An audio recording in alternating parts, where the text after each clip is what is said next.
Evangelho de Mateus, capítulo 25.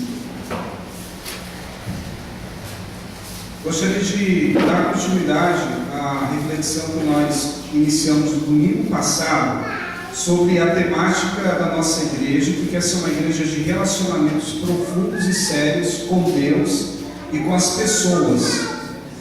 E o versículo que vai nortear a nossa caminhada desse ano é esse versículo aqui. Todos conseguem enxergar esse versículo aqui no painel? João 6,39. Vamos ler? 1, 2, 3. Essa é a vontade de Deus, que nenhum daqueles que Ele nos deu se perca. Para isso, cada discípulo, um discipulador. Cada pessoa abençoada por Deus sendo um abençoador. E essa é a nossa caminhada. Nós vamos pensar durante como nós podemos abençoar aqueles que estão à nossa volta. E não apenas ser só abençoados por Deus. Como discípulos, nós podemos, de fato, produzir para o reino de Deus outras pessoas. E aí as crianças podem esquecer de falar delas, né? Qual é o nosso papel nisso tudo, meus irmãos? Nesse processo de que nenhuma daquelas pessoas que Deus nos deu, elas se perderem. Aí o Vini e a Camille podem ir também, tá bom? Faço uma pergunta para a gente refletir nisso. Qual é a missão, a sua missão, como parte da igreja? Para onde é que você e eu estamos caminhando? Quais os talentos que Deus tem dado para você? E o que você tem feito para progredir no avanço do reino? Qual é o nosso objetivo de vida, irmão? Se não de cumprirmos essa vontade de Deus.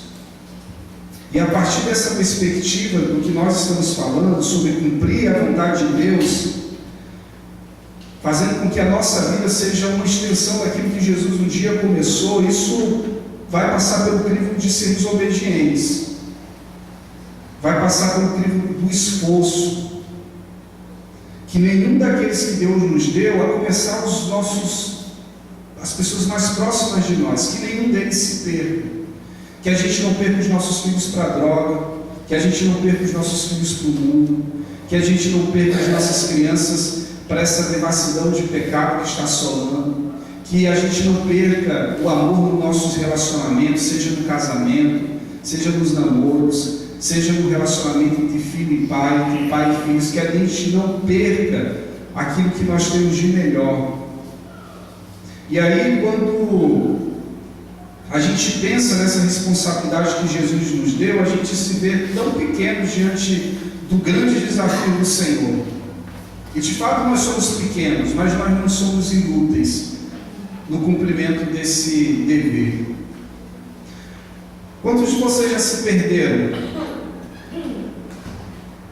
Numa rota, andando de carro, caminhando? Só eu me perdi? Acho que mais alguém se perdeu? Ok.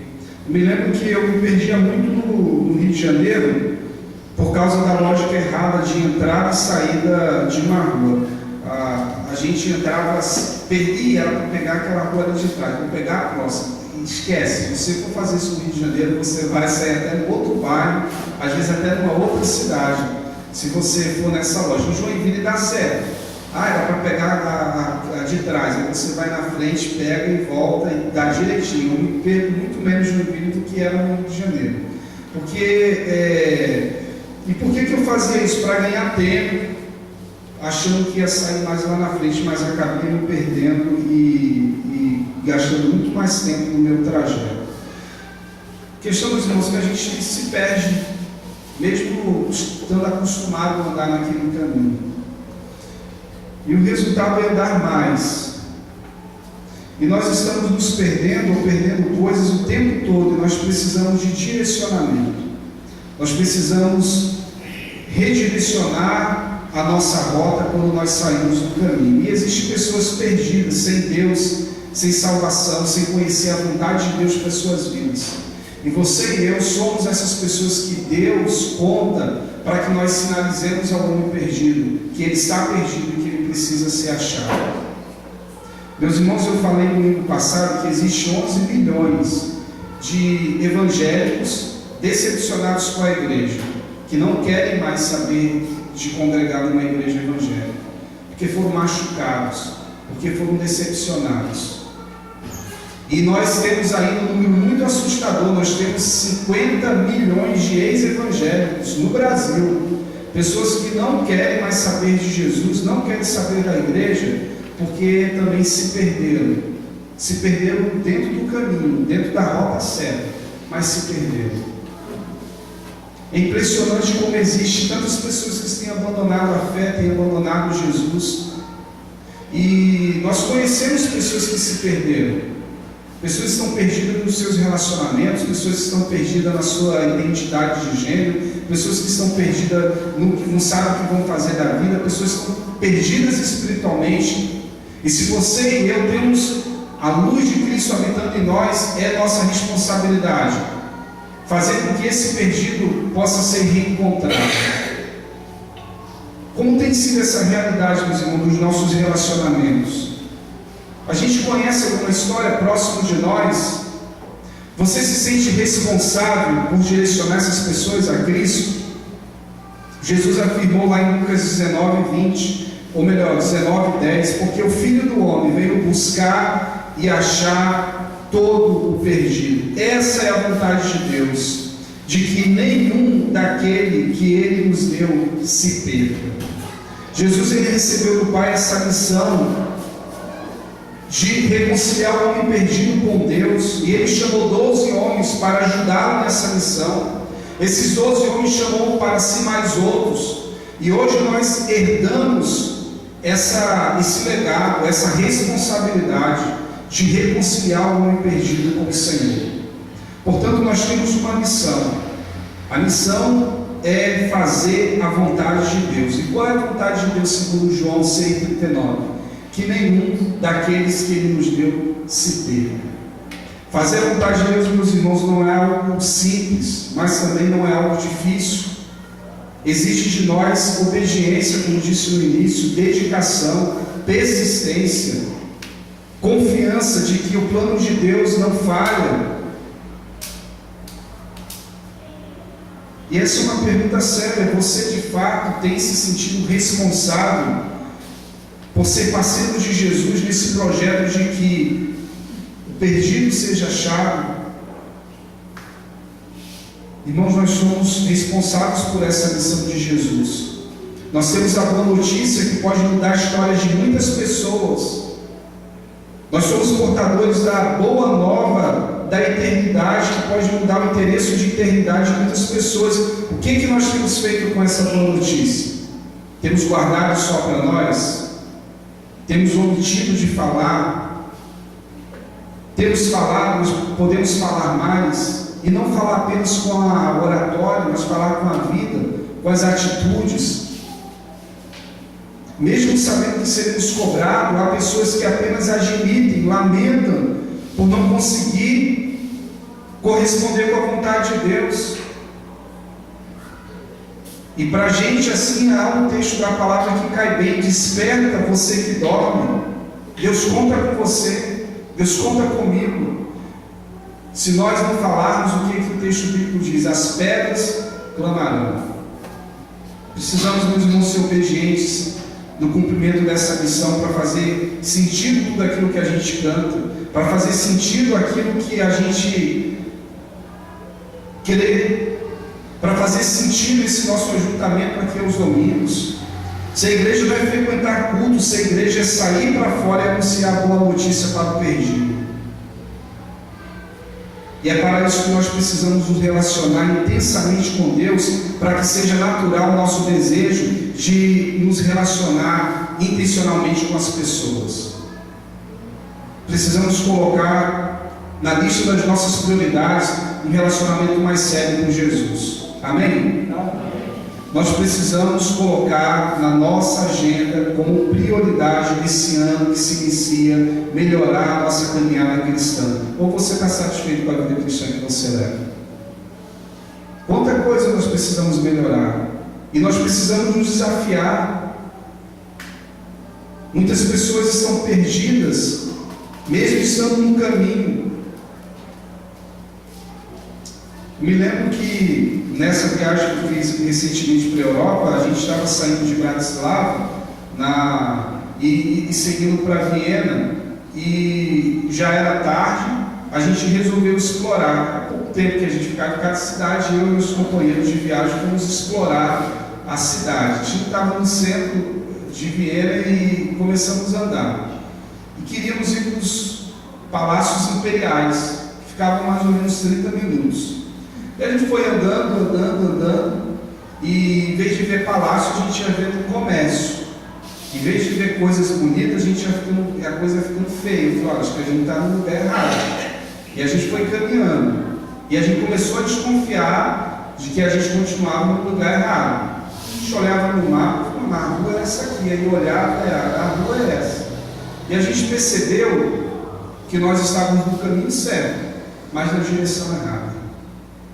Às vezes a gente está no caminho certo, servindo a Deus, indo na igreja, lendo a Bíblia, buscando a Deus, mas a direção da gente está errada, e a gente não consegue chegar onde a gente quer. E a gente precisa redirecionar esse caminho.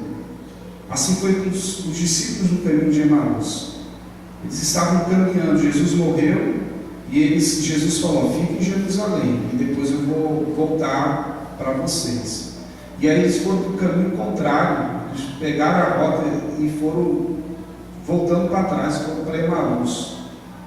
E aí Jesus aparece lá, mas, cara, vocês são teimosos demais, eu falei para vocês ficarem em Jerusalém, 3 dias você já desistiu, já desanimou. Talvez a gente não desanime em 3 dias, talvez a gente não desanime com as dificuldades, mas eles viram Jesus morrer, e eles não acreditavam ser Jesus capaz de vencer a morte. Às vezes, quantas pessoas, às vezes, quantos de nós estamos caminhando, nos cansando, andando como se fossem círculos, e não conseguimos ver solução para aquele problema, porque nós não estamos caminhando em Jesus ou com Jesus, mas fizemos o nosso próprio caminho, o nosso próprio atalho. Nós não podemos apenas caminhar, e aí eu gosto muito do exemplo de Bonhoeffer, quando ele diz, não adianta nada você pegar um trem errado, no sentido oposto, e depois caminhar no vagão do trem, querendo voltar, não é esse o caminho, voltar no trem querendo chegar no caminho certo. Há muitas pessoas perdidas sem Deus, sem Jesus, sem salvação, e nós precisamos, temos a ordem de Jesus para indicar o homem perdido no caminho em que ele está andando. A gente tem feito isso no nosso trabalho, na nossa vizinhança, ou a gente tem deixado para a pessoa que a gente julga ser mais capaz do que nós de falar de Jesus, de expressar o amor de Jesus para essas pessoas? Está faltando sabedoria, não sabe como? A Bíblia diz, peça orando a Deus e Ele dá a todos que pedem. É só pedir a Deus. Por isso que a igreja tem oferecido cursos para capacitar cada um de nós no exercício de sermos aptos para anunciar a nossa fé, a fé de Jesus, a fé transformadora de Jesus. Muitos têm caminhado com Jesus como esses discípulos de Emaús, mas no sentido oposto ao que Jesus determinou. Muitos, mesmo caminhando com Jesus, sentem que alguma coisa está errada e precisa ser corrigida. E precisamos não apenas caminhar no caminho certo, mas também na direção certa, para que a gente chegue no lugar certo. Vontade de Deus, meus irmãos. O segundo ponto é que a missão foi dada para todos, mas o chamado é individual. Qual é a razão pela qual você segue Jesus? Há muitos que seguem Jesus pelos benefícios de segui-lo. O reino de Deus, eu tenho aprendido, e eu já falei no início, que nós não somos apenas chamados a sermos abençoados, mas somos chamados também a sermos abençoadores. Ser bênção na vida das pessoas. Deus não chama a gente para um viver estéril, frutífero, Isso não combina com o seguidor de Jesus. Ele chama a gente para dar frutos. Ele investe em nós para que, através de nós possamos investir na vida de outras pessoas. Esse é o Evangelho de Jesus. Não um conjunto de regras, uma filosofia, mas um estilo de vida. O Evangelho não é um código moral, um código religioso. É Deus habitando em nós por meio do seu Espírito Santo e fazendo da nossa vida a extensão da vida de Jesus, para que a gente frutifique, seja uma bênção nesse tempo na vida das pessoas. Meus irmãos, a gente precisa entender que Jesus não é garoto de recado de Deus. Ele é Senhor da nossa vida. Ele morreu por nós. Ele é o nosso Senhor. E Deus, Ele precisa de você. Deus precisa de mim, para que o Evangelho seja uma realidade na vida de outras pessoas, para que o Evangelho faça sentido para as pessoas que estão próximas de nós. Ele nos deu uma ordem, meus irmãos, e ordem para ser cumprida, que nenhum daquele que Ele deu a responsabilidade de nós zelar, de nós cuidarmos, se perca, que nenhum deles se perca. Deus deu a Jesus 12 homens para Ele cuidar. Pedro negou, Tomé duvidou, Filipe não entendia muito dos sermões que Jesus pregava, André se achava incapacitado para liderar, para dar continuidade ao que Jesus começou. Tiago e João colocavam os interesses pessoais acima dos interesses do rei. Judas traiu, negou, mas Jesus não desistiu de nenhum deles. Quanto trabalho você deu para alguém? Para o teu discipulador, para o teu pai, para a tua mãe, para quem te conduziu para Cristo? Hoje você está aqui servindo a Deus. Por que você está reclamando porque os outros te dão trabalho? Você também deu trabalho. E pessoas novas na fé que nem criança. Tem que trocar fralda, é pirracento, é inconstante, é dependente, mas também dá alegrias. Você se sente um pai espiritual, uma mãe espiritual, mesmo novo, mesmo você adolescente de uma pessoa, você tem tido intencionalidade na vida de uma pessoa, tem tido seriedade, você tem orado todo dia por essas pessoas. Por que não ora? Porque não acredita no poder da oração? Não acredito que todos nós acreditamos na eficácia da oração. Mas por que a gente não ora? Porque a gente é preguiçoso? Porque a prioridade do reino não é uma prioridade na nossa vida? Porque trabalhar todo dia a gente trabalha, todo dia a gente come, todo dia a gente dorme, todo dia a gente toma banho, pelo menos deveria tomar, todo dia a gente se alimenta. Por que a gente não faz a prioridade do reino de Deus? Porque a gente julga não ser importante? De fato, essa é uma pergunta importante. Nós nos sentimos responsáveis por dar continuidade àquilo que Jesus começou? Não, deixa que o pastor Jason, que ele é pago para fazer isso. Eu vou dar conta da minha vida a Deus, mas cada um de nós também vai dar conta daquilo que Deus nos deu a capacidade de fazer, e a gente não faz, ou se faz mal feito. E eu gostaria de trazer essa palavra, meus irmãos, mais uma vez, repito, não como uma palavra de juízo, embora ela seja, mas como uma palavra de alerta, de exortação, para que a gente possa de fato ter com seriedade o nosso relacionamento com Deus, para que o nosso relacionamento com o próximo possa ser abençoador. Jesus é Deus, Ele nos deu uma ordem. Se nós assumimos um compromisso, fomos batizados em nome dEle, nós temos uma responsabilidade. Nós assumimos um compromisso público de dar continuidade, somos discípulos dele. E nós não podemos, meus irmãos, viver um cristianismo medíocre, um cristianismo de meia boca. Eu tenho conversado com alguns amigos meus que são pastores que estão completamente decepcionados com o ministério. Um até já desistiu, foi embora, porque cansou de ver a mediocridade na vida dos cristãos. O outro está doente, depressivo. 60% dos pastores desistem do ministério porque não aguentam a pressão, então morrem de infarto. Porque eles querem que os crentes progridam, que os crentes, que Cristo seja gerado na vida. E a igreja evangélica brasileira não para de crescer. Cresce economicamente, cresce o número de pessoas, mas parece que Cristo fica um anão o tempo todo na vida das pessoas. Um cristianismo de faz de conta, um cristianismo de final de semana. E eu fico imaginando como é que Jesus deu a vida dele por essa causa, pela igreja, e como é que ele fica.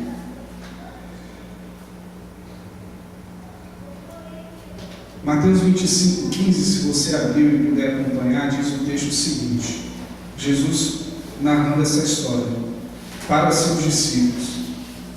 Um homem que ao sair de viagem chamou seus servos e confiou-lhe os seus bens. Um deu 5 talentos e o outro 2, e o outro 1. Percebemos, um homem saiu de viagem e confiou aos seus servos. Um ele deu 5, o outro deu 2 e o outro deu 1, cada um de acordo com a sua capacidade. Em seguida partiu de viagem. O que havia recebido 5 talentos saiu imediatamente, aplicou e ganhou mais 5. Também o que tinha 2 talentos, ele ganhou mais 2. Mas o que tinha recebido 1 talento saiu, cavou um buraco no chão e escondeu o dinheiro do seu senhor.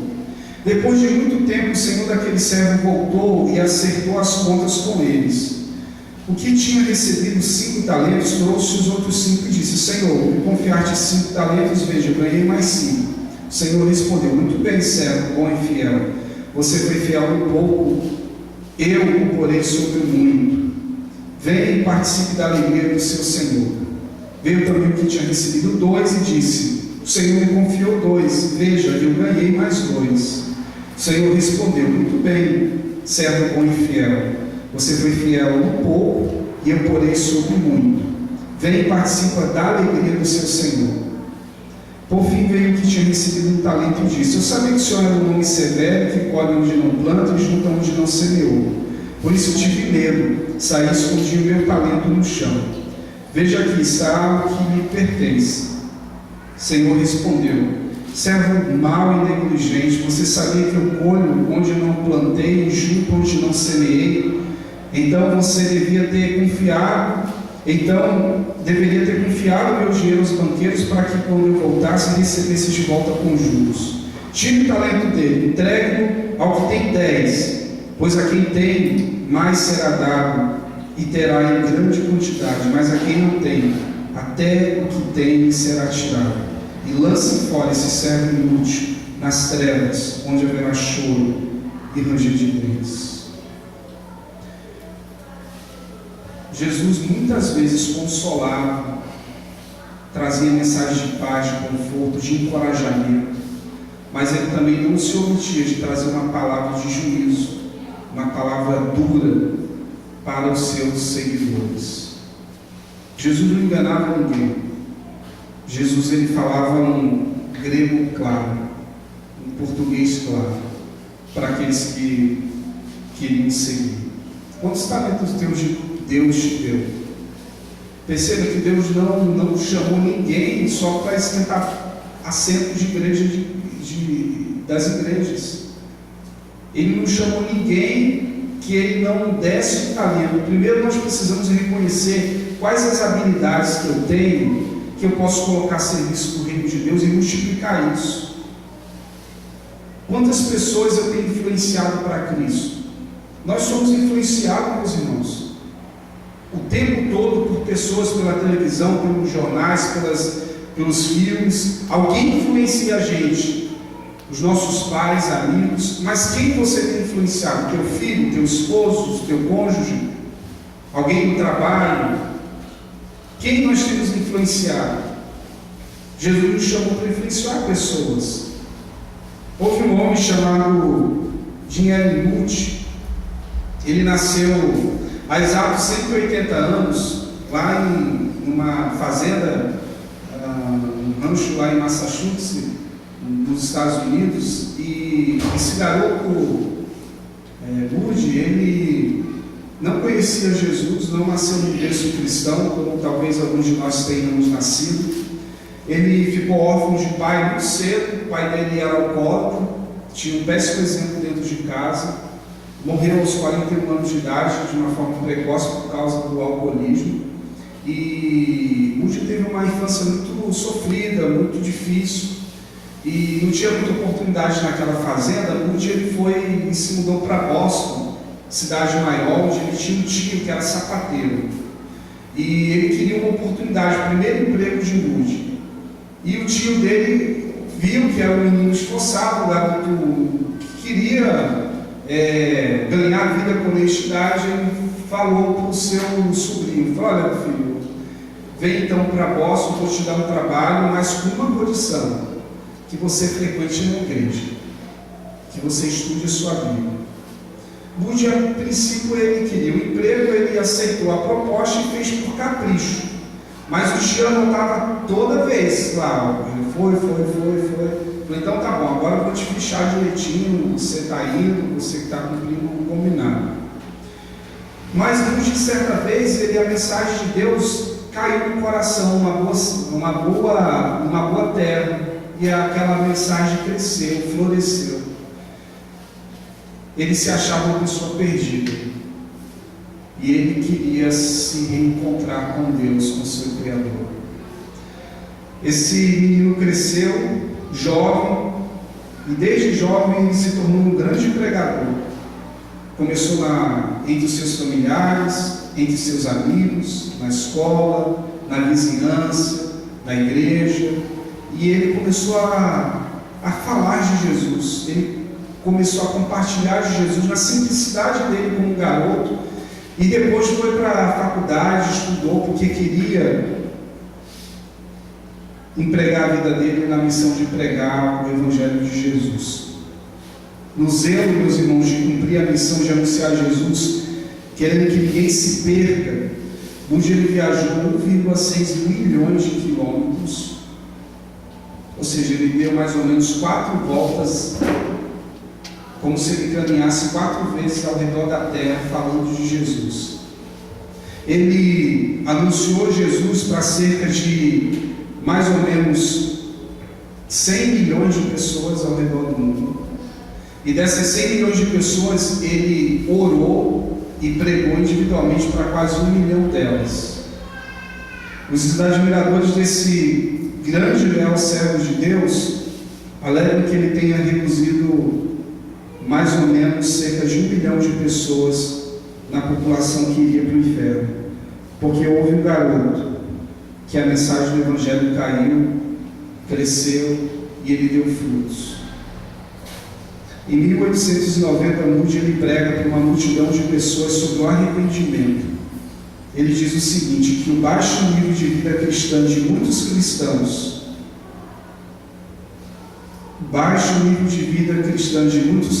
está mantendo muitos perdidos em seus pecados. Porque se o mundo não enxergar o arrependimento em nós, como esperar deles o arrependimento?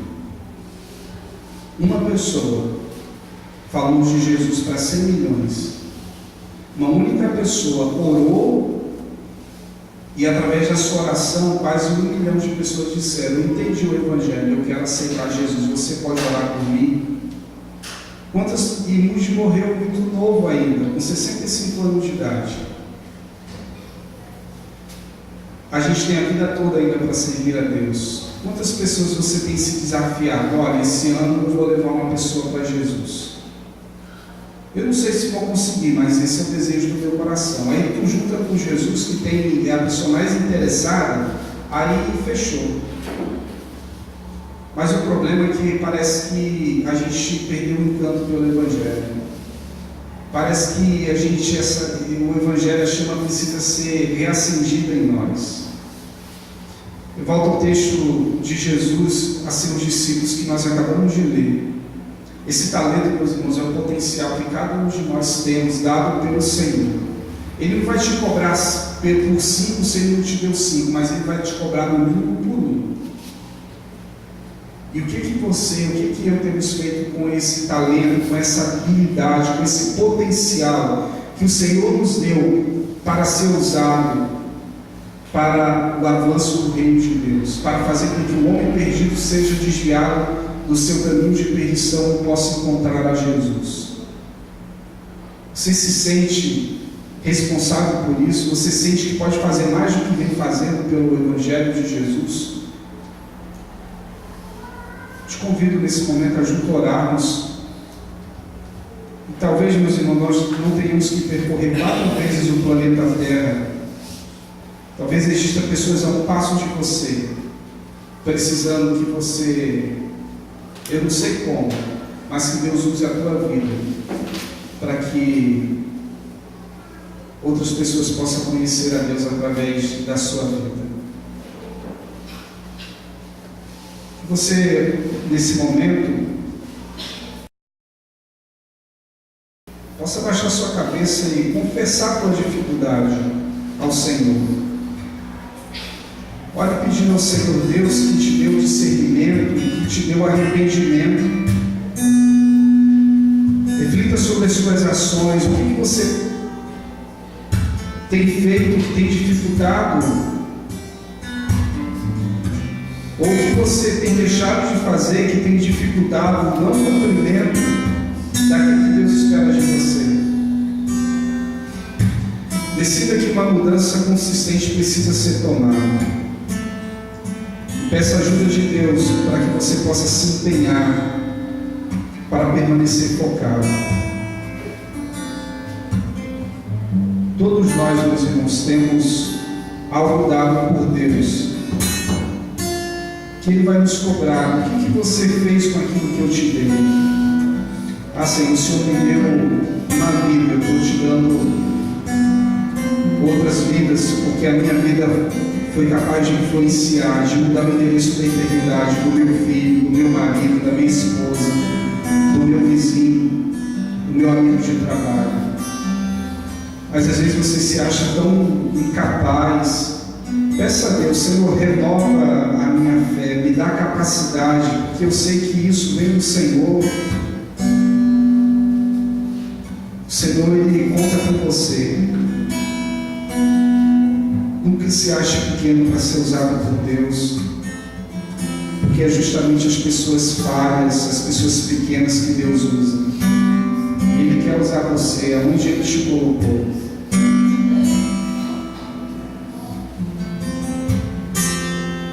Que você possa pedir sinceramente o arrependimento. Senhor, me perdoe, porque eu sei que eu não tenho sido o cristão que eu gostaria de ser, e muito menos o cristão que o Senhor sonhou que eu fosse. Mas eu não quero abrir mão, Senhor, da minha caminhada contigo. Me ajude, Senhor, a não me perder na minha fé, na minha confiança no Senhor. Não me ajude não apenas a andar no caminho, mas me ajude a andar veloz, com os pés firmes, não em direção oposta como fizeram os discípulos de Emaús. Mas apesar de ser quem sou, que o Senhor possa usar a minha vida. Deus precisa de você para mudar a história da tua família, para mudar a história de vida de muitas pessoas. Elas não conseguem enxergar Deus, mas elas conseguem enxergar você. E que ela consiga enxergar Jesus na sua vida.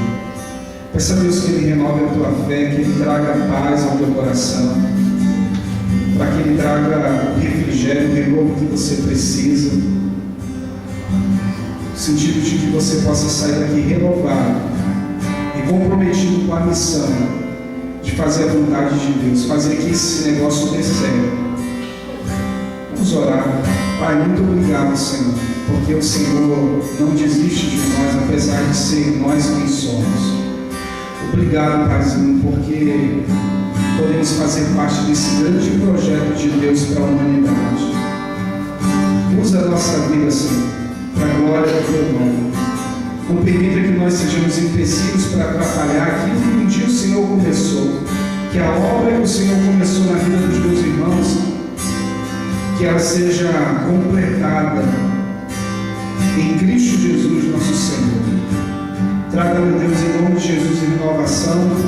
Traga, em nome de Jesus, encorajamento, responsabilidade, para que nós nos sintamos aptos, porque o Senhor já nos revestiu do poder do Teu Espírito Santo, para que nós nos sintamos responsáveis para dar continuidade àquilo que Jesus começou. Usa-nos, Senhor, para a glória do Teu nome, para que em 2018 muitos dos meus irmãos aqui possam ter o privilégio de batizar outras pessoas. Tu és o Deus que está interessado na salvação de pessoas. Gera isso no nosso coração, Pai, para que a nossa vida possa refletir Jesus, não apenas domingos, mas todos os dias, aonde nós estivermos, as pessoas consigam enxergar Jesus em nós. Dá sabedoria para aqueles que necessitam, dá entendimento para aqueles que necessitam. Por favor, Pai, faça isso para a glória do Teu nome. Perdoe aquilo que temos falhado com o Senhor. Perdoe tantas vezes a nossa negligência, a nossa incapacidade, a nossa letargia, a nossa indisposição quando as coisas são relacionadas ao Teu reino. Tem misericórdia, Senhor, por não compreendermos o valor das coisas espirituais. Senhor, nós não queremos viver um cristianismo medíocre, um cristianismo que faz de conta. Nós não queremos receber um puxão de orelha porque a gente recebeu e foi incompetente de dar em dobro aquilo que o Senhor nos deu, ameaçando até o curso da nossa eternidade. Livra-nos, Senhor, de vivermos um cristianismo sem Cristo, de vivermos apenas uma religiosidade. Dá-nos a capacidade, Senhor, e Tu tem nos dado. Nos ajude, Senhor, é o que nós pedimos, em nome de Jesus. Amém. Amém. Deus abençoe.